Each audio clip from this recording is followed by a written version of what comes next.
یخلق ما یشاء، جو چاہے پیدا کرے، یہب لمن یشاء اناثا وَيَهَبُ لِمَن يَشَاءُ الذُّكُورَ أَوْ يُزَوِّجُهُمْ ذُكْرَانًا وَإِنَاثًا وَيَجْعَلُ مَن يَشَاءُ عَقِيمًا۔ اللہ جسے چاہے بیٹے دے، جسے چاہے بیٹیاں دے، جسے چاہے بیٹے بیٹیاں دونوں دے، اور جسے چاہے نہ بیٹا دے نہ بیٹی دے۔ بادشاہوں کا بادشاہ کون؟ اللہ۔ احکم الحاکمین کون؟ اللہ۔ رب العالمین کون؟ اللہ۔ ہم سب کس کے بندے ہیں؟ ہم سب کس کے محتاج ہیں؟ تو کس کو راضی کریں؟ کس کو ساتھ لیں؟ کس کی طرف دوڑ لگائیں؟ یہ محنت ہے تبلیغ میں، اللہ کو ساتھ لے لیں، اور اللہ کو ساتھ لینے کا راستہ حضرت محمد مصطفیٰ صلی اللہ علیہ وسلم کی اتباع ہے۔ لا الہ الا اللہ محمد الرسول اللہ۔ اس کا کیا مطلب ہے؟ کامیابی اللہ کے ہاتھ میں، کام بنانے والا اللہ، عزت دینے والا اللہ، حالات بنانے والا اللہ، خوشیاں دینے والا اللہ، اور اللہ کو ساتھ لینے کا راستہ حضرت محمد مصطفیٰ صلی اللہ علیہ وسلم کی اتباع، حضرت محمد صلی اللہ علیہ وسلم کے رنگ میں رنگے جانا۔ اللہ تک پہنچنے کا ایک ہی راستہ ہے، دوسرا کوئی نہیں۔ اللہ کو ساتھ لینے کا ایک ہی راستہ ہے، دوسرا کوئی نہیں۔ وہ کیا ہے؟ حضرت محمد صلی اللہ علیہ وسلم کی اتباع، آپ والے طریقے، آپ والی زندگی، آپ والے اعمال، جو اس طریقے زندگی حضرت محمد صلی اللہ علیہ وسلم لے کر آئے ہیں، اس طریقے زندگی کو اپنانا ہے، تو پھر اللہ ہمارا ساتھ دے گا، پھر اللہ حالات بنائے گا، پھر اللہ خوشیاں دے گا، پھر اللہ حالات کو سنوارے گا، پھر اللہ پریشانیاں ختم کرے گا۔ کسی کے ہاتھ میں کچھ نہیں۔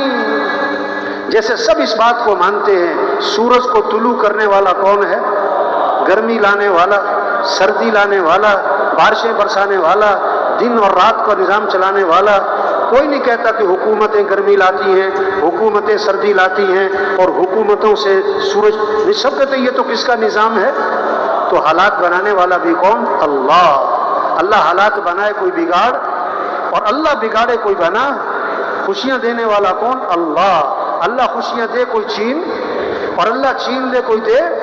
لا مانع لما اعطیت ولا معطی لما منعت۔ اللہ دے کوئی روک نہیں سکتا، اللہ روک لے کوئی دے نہیں سکتا۔ اللہ کو ساتھ لینا ہے، حکومتوں کو ساتھ لینا، مال کو ساتھ لینا، چیزوں کو ساتھ لینا نہیں، نہیں۔ ہمارا مطلوب اللہ، ہمیں اللہ کو ساتھ لینا ہے، اور اللہ کو ساتھ لینے کا راستہ کیا ہے؟ حضرت محمد مصطفیٰ صلی اللہ علیہ وسلم کی اتباع، حضرت محمد صلی اللہ علیہ وسلم کے رنگ میں رنگے جانا۔ ہمارے اور اللہ کے درمیان واسطہ کون ہے؟ حضرت محمد صلی اللہ علیہ وسلم۔ اللہ تک پہنچنا ہے تو نبی کا دامن پکڑنا ہوگا۔ سب سے زیادہ عزت والے حضرت محمد مصطفیٰ صلی اللہ علیہ وسلم ہیں۔ عزت چاہیے تو نبی کی اتباع کرنی ہوگی۔ سب سے زیادہ کامیاب ترین حضرت محمد صلی اللہ علیہ وسلم کی ذات ہے۔ اب جس کو کامیابی چاہیے تو نبی کا دامن پکڑنا ہوگا۔ نبی کا طریقہ چھوڑ کر عزت نہیں ملے گی، نبی کا دامن چھوڑ کر کوئی منزل تک نہیں پہنچے گا۔ اللہ نے سب سے اونچی شان والے ہمیں نبی دیے ہیں، جن کی شان کو درخت بھی پہچانے، پہاڑ بھی پہچانے۔ حضرت علی رضی اللہ عنہ فرماتے ہیں، میں مکہ مکرمہ میں ابتدائی زمانہ ہے، حضرت محمد صلی اللہ علیہ وسلم کے ساتھ جا رہا، آپ درخت کے پاس سے گزرے تو درخت سے آواز آئی، السلام علیکم یا رسول اللہ۔ آپ پہاڑ کے پاس سے گزرے تو پہاڑ سے آواز آئی، السلام علیکم یا رسول اللہ۔ پہاڑ بھی پہچانے یہ اللہ کے رسول ہیں، درخت بھی پہچانے۔ آپ صلی اللہ علیہ وسلم سفر میں ہیں، ایک جگہ آرام کرنے لیٹ گئے، دور ایک کھجور کا درخت تھا، وہ زمین چیرتا ہوا آیا، آپ کے پاس کھڑا ہوا اور واپس اپنی جگہ پر چلا گیا۔ جب آپ کی آنکھ کھلی، صحابہ نے عرض کیا حضور آج تو عجیب ماجرا دیکھا۔ کیا ہوا؟ حضور وہ جو کھجور کا درخت ہے وہ زمین چیرتا ہوا آپ کے پاس آ کے کھڑا ہوا، پھر واپس اپنی جگہ چلا گیا، یہ کیا ماجرا ہے؟ اللہ کے نبی نے فرمایا میں یہاں سے گزر رہا، آرام کرنے لیٹا، اس درخت کو پتہ لگا، اس نے اللہ سے اجازت مانگی، اللہ میں تیرے نبی کی زیارت کرنا چاہتا ہوں۔ اللہ نے اجازت دی اور زیارت کر کے واپس چل، وہ درخت بھی پہچانے یہ اللہ کے رسول ہے۔ ایک صحابی آئے، حضور میرا اونٹ بھی دک گیا، بے قابو ہو گیا، رسی توڑوا لی، باغ میں قبضہ ہے، کسی کو قریب نہیں آنے دیتا ہے، کاٹنے کو پڑتا ہے۔ اللہ کے نبی باغ میں تشریف لے گئے، اونٹ نے آپ کو دیکھا تو بھاگا بھاگا آیا اور آپ صلی اللہ علیہ وسلم کے سامنے سر جھکا دیا، آپ نے نکیل ڈالی، وہ فرما بردار ہو گیا۔ صحابہ نے عرض کیا حضور یہ اونٹ آپ کو پہچانتا ہے کہ آپ اللہ کے رسول ہیں؟ فرمایا اونٹ نہیں، یہ ساری کائنات مجھے پہچانتی ہے کہ میں اللہ کا رسول ہوں اور میں خاتم الانبیاء ہوں، سوائے کافروں اور مشرکوں کے وہ نہیں مجھے پہچانتے، وہ نہیں مجھے پہچانتے۔ آپ صلی اللہ علیہ وسلم نے اپنا خون نکلوایا، خون پچنے لگوائے، پچنے خون نکلوایا۔ ایک صحابی کو اپنا خون دیا کہ جاؤ ایسی جگہ چھپا کر آؤ جہاں کوئی دیکھ نہ سکے۔ وہ باہر گئے اور جا کے پی لیا، اللہ کے نبی کا خون پی لیا، واپس آئے۔ اللہ کے نبی نے فرمایا کیا کر کے آئے؟ کہ حضور ایسی جگہ چھپا کر آیا ہوں کوئی دیکھ ہی نہیں سکتا۔ فرمایا تم نے پی تو نہیں لیا؟ کہ حضور میں نے پی لیا۔ فرمایا جس کے جسم میں نبی کا خون شامل ہو گیا اس کے جسم کو جہنم کی آگ چھو بھی نہیں سکتی۔ ہاں جو اعمال آپ کی زندگی سے نکلے ہیں ان اعمال میں برکتیں، جیسے آپ کی ذات بابرکت، آپ کے طریقوں میں برکت، آپ کی ذات سراپا رحمت، آپ کے طریقوں میں رحمت ہی رحمت۔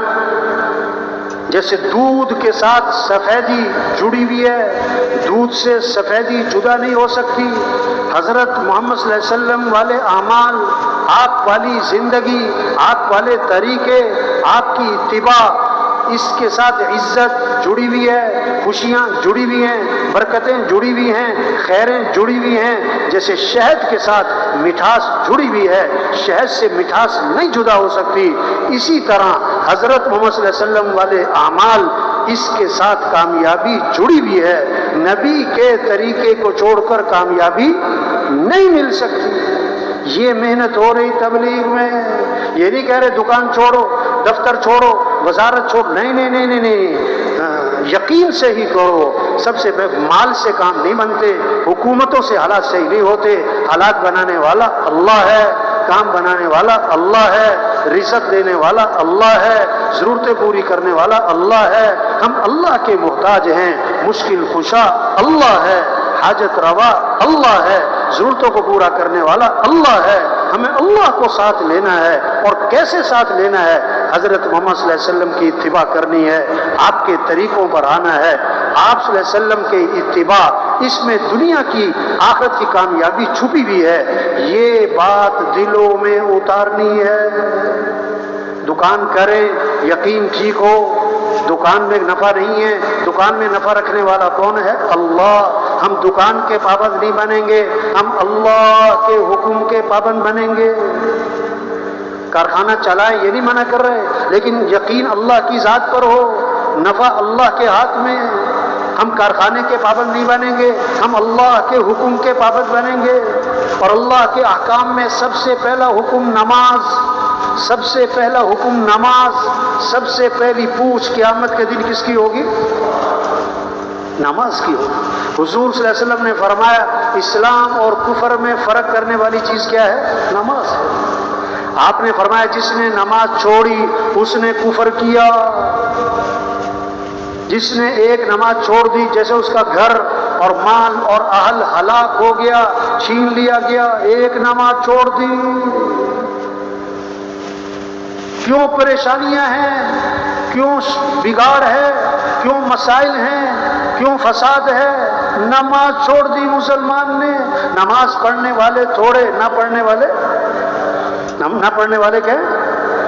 ہاں دیکھو صبح ہی صبح مسجد جانے کی فکر ہے کہ دکان جانے کی فکر ہے؟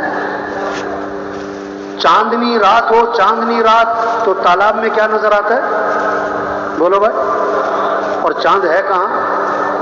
آسمان پہ. یہ جو تالاب میں نظر آ رہا ہے یہ کیا ہے؟ عکس، صورت، حقیقت نہیں ہے. آج رزق دکان میں نظر آتا ہے، رزق دفتر میں نظر آتا ہے، رزق کاروبار میں نظر آتا ہے، رزق کارخانے میں نظر آتا ہے، رزق ڈگریوں میں نظر آتا ہے. اور اللہ قرآن میں فرماتے وَفِي السَّمَاءِ رِزْقُكُمْ، تمہارا رزق تو آسمانوں میں ہے. رزق کہاں پر ہے؟ چاندنی رات ہو اور تالاب میں چاند نظر آئے اور کوئی تالاب میں چھلانگ لگائے چاند پکڑنے کے لیے، لوگ کہیں گے بے وقوف. وہ یہ عکس ہے. فجر پڑی نہیں دکان پہ جا رہا ہے، فجر پڑی نہیں دفتر جا رہا ہے، فجر پڑی نہیں کارخانے جا رہا ہے. یہ چاند کہاں تلاش کر رہا ہے؟ چاند کہاں تلاش کر رہا ہے؟ اس کو رزق کی تلاش ہے، رزاق کی تلاش. رزق کی تلاش ہے، رزاق کی نافرمانی ہے. تبلیغ میں یہ محنت کہ یقین ٹھیک ہو، نماز کا اہتمام آئے. رزق آسمانوں میں ہے، دکانوں میں نہیں. دکان میں اللہ نے رکھنا ہے، اللہ چاہے نفع رکھے چاہے نقصان رکھے. ہم دکان کے پابند نہیں، ہم اللہ کے حکم کے پابند بنیں گے. اب یہ بات کہ رزق آسمانوں میں ہے، دکانوں میں نہیں ہے، دفتروں میں نہیں ہے، کارخانوں میں نہیں ہے، ڈگریوں میں نہیں ہے. اب اللہ کو پتہ تھا کہ یہ لوگوں نے بات ماننی کوئی نہیں، اس میں شک کرنا ہے. آدمی قسم کب کھاتا ہے؟ جب آدمی کو شک ہوتا ہے کہ یہ سننے والا میری بات نہیں مانے گا. تو اللہ نے قسم کھائی، اللہ کو قسم کھانی پڑی بندوں کو سمجھانے کے لیے. فَوَرَبِّ السَّمَاءِ وَالْأَرْضِ إِنَّهُ لَحَقٌّ مِثْلَ مَا أَنَّكُمْ تَنطِقُونَ. آسمان اور زمین کے رب کی قسم، یہ بات برحق ہے کہ تمہارا رزق کہاں ہے؟ آسمانوں میں ہے. جسے تم بات کر رہے ہو یہ پکی بات ہے، تمہارا رزق آسمانوں میں، یہ پکی بات ہے. یہ محنت ہو رہی تبلیغ میں کہ نماز زندہ ہو جائے. ہمارا وزیر نماز پڑھے، ہمارا وکیل نماز پڑھے، ہمارا مزدور نماز پڑھے، ہمارا جج نماز پڑھے، ہمارا غریب نماز پڑھے. نماز کس کا حکم ہے؟ اللہ کا. کون اللہ؟ جس اللہ نے آنکھیں